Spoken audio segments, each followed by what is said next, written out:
Now for our first top headline this Thursday evening that coincides with the month of April being Child Abuse Awareness Month.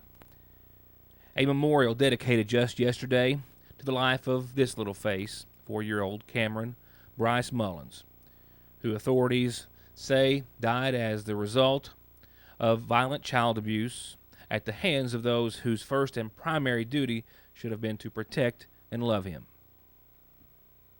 While it's a wonderful tribute, it's also a memorial that should never have to stand. It stands as ultimately the result of the death of little 4-year-old Cameron Mullins, who died as a direct result of violent child abuse at the hands of his father and his father's live-in girlfriend. The court case in and of itself ultimately saw 42-year-old James Garcia sentenced to a maximum of 5 years in prison, of which he served actually substantially less. Originally charged with manslaughter, he entered a plea to reckless homicide. Collins, originally charged with manslaughter, pleaded guilty to an amended charge of falsely reporting an incident in exchange for her testimony against Garcia. While, of course, none of that can ever bring back or replace little Cameron Bryce Mullins, or heal the scars still felt to this day by his brother who was there at the time of the assault and violence, the memorial that now stands next to the Dawkins Trail and just feet away from where the horrendous crime took place will forever stand to remind us all of the precious little life that was taken and of the obligations that we all have to report child abuse. One of those authorities, Trooper Brian Lane of the Kentucky State Police, whose idea for this memorial weighed on his heart for quite some time. Hello, my name is Misty Snipes. I'm a DPP Child Protective Worker in McGoffin County DCBS office. I would like to thank everyone for coming out to help us celebrate Child Abuse Awareness Month, and especially the memorial in dedication to the life of Cameron Bryce Mullins, who died as a result of child abuse on December 23, 2010. In Kentucky in 2014, statewide, there were 23,000 cases of child abuse and neglect substantiated. In that same year, McGoffin County, there were 102 cases of child abuse and neglect substantiated. Today we stand together to put this sign up in memory of my son, Cameron Mullins. He was a victim of child abuse. His life was taken from him by his father and girlfriend at the age of 4. Child abuse is a topic that many people find challenging to discuss or even talk about. But I'm here today to tell you all my story because it needs to stop. The most difficult time for me is Christmas, because most people want presents underneath their tree. But I wish for something different. All I wish is for you. I know that my son is not suffering. He feels no pain or sorrow or unhappiness. He's a little angel flying in heaven. In speaking of child abuse, Trooper Lane tells me that there are some cold, hard facts, a couple of which are that it happens all too often and that it's not reported enough. Pretty often, yeah. But, a lot of times it's never involved a serious injury to a child, And, I know what you're getting at. Yeah, it hits home. It was, like I said, it was Christmas Eve when I was here. I left there, when I left this house where this had taken place the day before, I was going home to my parents' house to celebrate Christmas with my family. And it was a very sad time, Very, it made you stop and think for a minute and be appreciative and of your blessings and your children, when I got home to see them. This started, it's been a span over a few years of speaking with Brian Lane, Trooper Brian Lane, that responded here to the house whenever the call come in from 911 in regards to child abuse occurring. Trooper Lane has been speaking with me for several years in putting together a memorial for Cameron Mullins here on the trail, and I finally started putting it into action. And I started sending emails to Frankfurt to get permission from whoever I needed to in order to get this happen. Ron Vanover approved it, and Stephen Allison is the one that put the bench together, brought the post, and Trooper Lane's the one that had the sign made for us.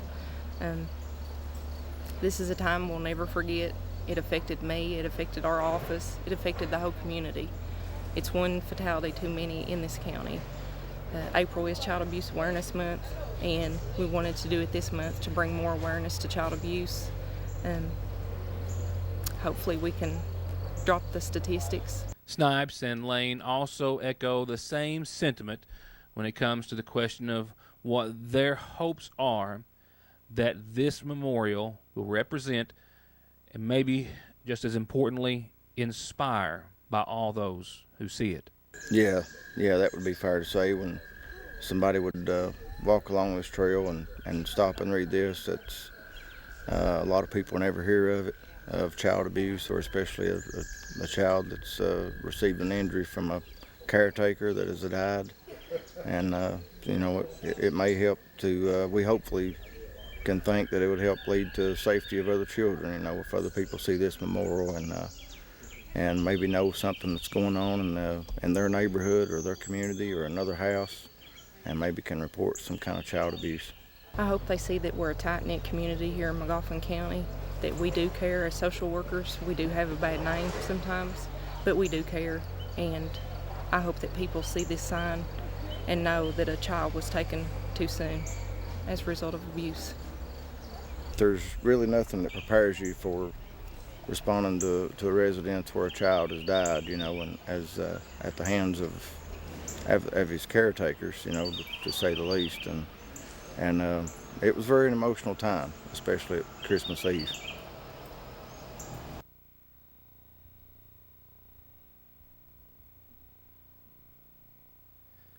We'll be right back. For high-speed internet starting at 15 meg for all of your gaming, movie, home, and business solutions, or to watch TV, including your favorite local channels without a contract, with hundreds of channels and digital and HD quality, and to stay connected 24/7 with friends and family, a direct line to 911, or to give your business the link it needs, choose telephone service you know is always there. Just click on their link on this site to find out how affordable the latest technology in communications can be. Foothills Communications. Just a couple of quick reminders on your McGoffin Farm Bureau community calendar. The weekly, only up until May the 23rd, but the weekly, that's on Mondays at 5:30, the weekly Youth and Family Bike and Walk events are starting at the Jane Bashir Trailhead. They give away some great prizes every week, and at the end of April and at the end, I believe, of May as well, they're giving away a really nice bicycles. I mean, nice. Top of the line. But you have to take a ride with him or a walk to be registered. And you'll have fun, enjoy some great company. They've been having over 50 people turn out for the last several Mondays, and they hope that you'll join them this coming Monday.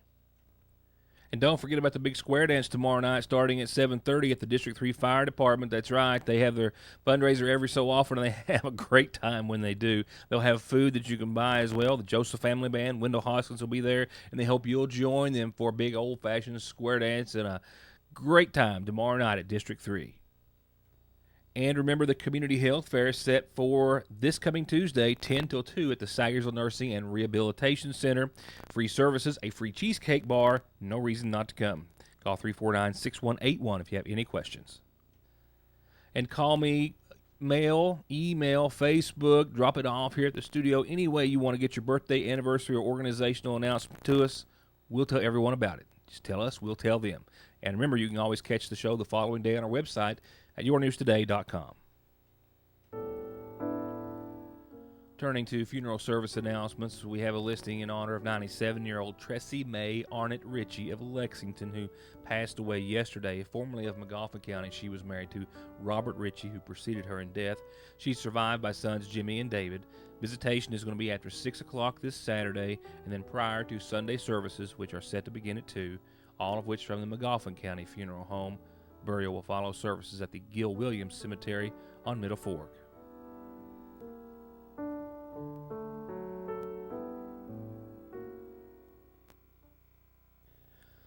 One place we certainly don't have a choice, and that's the weather forecast, and that's where we'll go real quickly before our final top headline tonight, where there are still some light and scattered showers out there this evening. As far as your forecast tonight, about a 20% chance of those continuing up until about the 10 o'clock hour. Well, we're going to see a drop or two of rain here shortly, and then thereafter those chances will start to, they'll continue to wane, as they're already down to about 20%. At the same time, we'll see a nighttime low of right around 54 degrees. Tomorrow, a bit cooler, 76 degrees with a low of 53 tomorrow night. It's going to be foggy at the onset of your Friday. We'll see mostly sunny skies thereafter. And we'll see a dry day pretty much from start to finish. There's increasing clouds and a 10% chance of showers, but that's really not until about 4 in the a.m. on Saturday. And Saturday, which is prom day for a whole lot of students, is not looking all that nice. In fact, I've got showers likely and thunderstorms possible after 2 o'clock on your Saturday, and we're talking 70% and greater. So you'll want to plan accordingly for photographs and anything else that you have to do associated with the prom or any outdoor events. And the latter half of your weekend, it doesn't look any better for Sunday. Showers likely, possible thunderstorms as well, still in the mid-70s, low 50s for highs and lows. Our next dry day after the weekend should be Monday, where we'll see a bit of a break with partly sunny skies and a definitely cooler low of 68 degrees, but we still can't shake at least a chance of showers, nor the 60s, which will be in town Monday and Tuesday and maybe through Wednesday. Now we'll take you on to the last of our coverage of yesterday's oral arguments before Kentucky's highest court. And it's still two very different arguments, that of John Montgomery and his attorneys, backed thus far by decisions handed down in circuit court and in the Kentucky Court of Appeals that fraud and illegal absentees tainted the election and turned it not in his favor, and that of Judge Executive Dr. Charles Hardin, whose attorneys contended before the Supreme Court yesterday that there is absolutely no evidence to support Montgomery's claims. Each side was given 10 minutes to argue and 5 minutes of rebuttal. There is absolutely no evidence, repeat, none. One, I don't think there was any evidence that the act was violated, but number two, even if you want to really stretch the evidence, there's absolutely, positively no evidence it was done by or at the direction of Judge Hardin. None. If you look, Mr. Deckert and I specifically put in the appendix to the brief the testimony of several witnesses. And those are very important because in about 2 hours of that, it encapsulates about 4 days of trial. And that shows, again, the absolute absence of any evidence of election fraud. What do they have on that? They had Jerry Adams. And if you look at that video, and I don't mean to be unkind to Mr. Adams, but obviously very mentally challenged.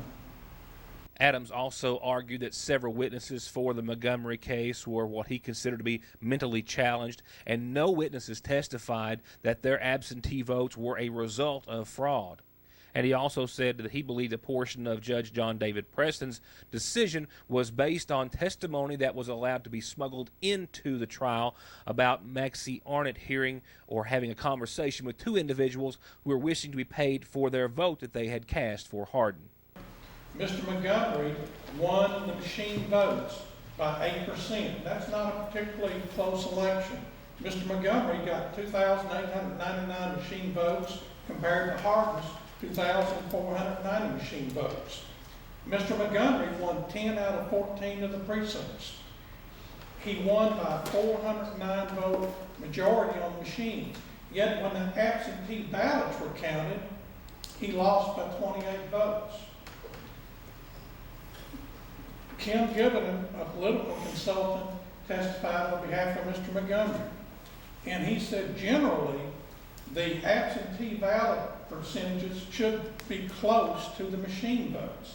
In this case, Mr. Montgomery went from winning by 8% on machines to losing by 38%. That cast a serious cloud over the absentee ballot process. Long also contended that there has to be substantial compliance with absentee and other election laws, or that a judge could throw out or avoid the election as a result if there weren't. He argued that testimony indicated that Larry Shepard assisted or helped people in the absentee voting process. And he argued that in 4 precincts they identified in which both precinct judges were not present with someone who had filled out a voter absentee assistance form as the law dictates. And he challenged the counting of the absentee votes, the absentee applications as to how they were filled out, as well as the gravel placed on driveways, all allegedly in exchange for votes for Dr. Charles Hardin. So there's effectively 3 allegations with regard to the absentees. One is the application process, one is the in-house voting, and one is the counting. The application process. Justice Kelly, you asked about that earlier on. The statute does say shall in a number of places, but the statute has said shall for a long time. In the Skaggs versus Fife case, which was a wet-dry case, it was required that everybody sign their name and put their address. Not all addresses were listed. The court said even though that was a technical violation of the statute, we can understand that it didn't affect the election. In the Jarbo case, the requirement was that you count the ballots one by one, but they were put on the table much like what occurred here. And the court said there's a violation there, but the statute was substantially complied with. Didn't overturn an election. In the Ward versus Salyer case, the ballot box was left open in the public. But the court said even though that's a violation of the direct requirements of the statute, there's no evidence that a single ballot was molested or altered, and therefore the statute was substantially complied with. In other points, Nemes argued that Kentucky statute does not require Social Security numbers and phone numbers to be included on absentee applications, and that the State Board of Elections, he says, had previously before the election notified county court clerks that they were, quote, going away from Social Security numbers in regards to privacy issues. And he recounted testimony of precinct workers such as Garlena Workman and Justin Williams who saw nothing wrong during their service. Well, it's been a long process. Judge Hardin is wanting to get this over with and behind him. As you heard today, there was no evidence whatsoever at trial that there was any wrongdoing in the 2014 general election.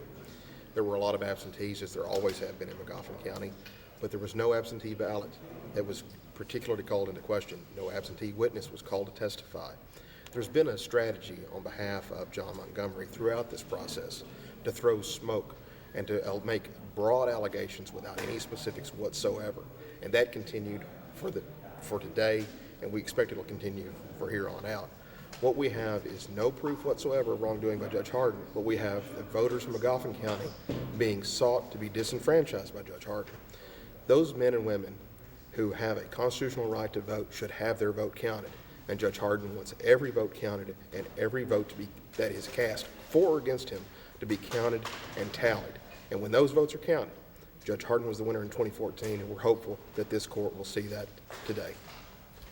When do you expect a ruling on this? Well, the court has granted review of this case and indicated that it would expedite its ruling. So we're hopeful that in the next few months, hopefully by August or September. But that's just a guess. This court will decide its cases when it decides them. Okay, first of all, I want to thank my attorney, Mr. Gordon Long. He's done an excellent job in representing me here today. And I'd like to thank the people of Magoffin County for standing by me, for staying with me through this process. It's been a long process. I think it's in the hands of the judges now, and I believe they will do what's right for the county. I just want to thank everybody, and let's hope for the best. I hope that the lower court decision stands, because quite frankly, what the lower court did was gave the franchise to the people. They were disenfranchised. The people of Magoffin County were disenfranchised by what happened in that 2014 general election, by the violations of the Corrupt Practices Act and by the blatant violations of the statutes regarding absentee ballots. And we all know, anybody listening in East Kentucky knows that most of your fraud occurs in the absentee balloting process. That's why there has to be substantial compliance, and we haven't had it so far. So we are possibly months away from hearing a decision that will be handed down by the Kentucky Supreme Court on a related topic, even though they're two totally unrelated circumstances, if you will, but on a much related topic. We will have to wait as well a little longer for the trial of defendants in the case accused of vote buying in McGoffin County, those being Gary Rooster Reisner, Magistrate Larry Shepard, Tammy Jo Reisner, and Mason Daniels, as we have some court documents today that shed a light on a change of the trial date. We'll cover that and some other matters in those regards on tomorrow's program. For now, that indeed is my time. Thank you so much for being a part of it. We'll see you back here tomorrow night.